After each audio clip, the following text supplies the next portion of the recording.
बिस्मिल्लाहिर्रहमानिर्रहीम। अस्सलाम वालेकुम नाज़रीन, आप देख रहे हैं ज़ोया लाइफ हेल्थ केयर। उम्मीद करती हूँ आप लोग खैरियत से होंगे। आज जो मैं आपके लिए वजीफ़ा लेकर आई हूँ ये एक बहुत ही मुफीद है आपके लिए।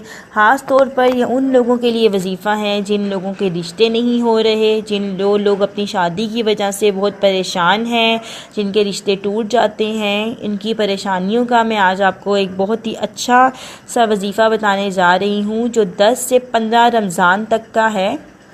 सबसे पहले मेरी आपसे ये गुजारिश है कि अगर आपने मेरे चैनल को अभी तक सब्सक्राइब नहीं किया तो इसको सब्सक्राइब कर लें ताकि मेरी हर आने वाली न्यू वीडियो आप तक पहुंच सके।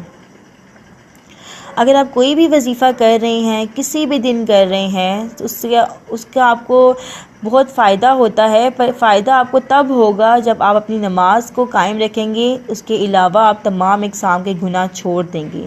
नाज़रीन, अगर आप नमाज अपनी कायम नहीं रखते और सिर्फ वजीफ़े कर रहे हैं तो आपको इसका इतना अमल, इतना फ़ायदा नहीं हो सकेगा। इसीलिए आप अपनी नमाज को ज़रूर कायम रखें। उसके साथ जो ये वजीफ़े हैं इनको भी करें। अल्लाह ताला आपकी हर जायज़ मुराद को पूरा फरमाएगा।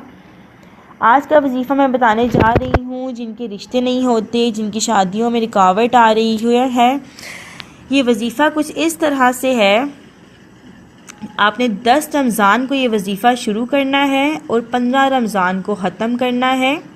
असर की नमाज अदा करनी है आपने और उसके बाद आपने 21 मरतबा दुरूद शरीफ को पढ़ना है। फिर आपने 41 मरतबा सूरतुल फातिहा पढ़नी है और सूरतुल फातिहा पढ़ने के बाद आपने 21 मरतबा फिर दुरूद शरीफ पढ़ना है। और आपने वजीफ़ा करने वक्त किसी से भी कोई बात नहीं करनी है। ये सिर्फ छोटा सा एक वजीफ़ा है। आपने 10 रमज़ान को शुरू करना है और डेली पढ़ना है आपने 15 तक। और इसको आपने जब वजीफ़े को कर लेना है तो अपने दिल और दिमाग में आपने उस जायज़ मकसद को रख के अल्लाह ताला के यहाँ दुआ करनी है। और इंशाल्लाह आपकी जो जायज़ मुराद है, जिन लोगों के रिश्तों में रुकावटें आ रही हैं, अल्लाह ताला उसको ज़रूर कबूल फरमाएगा।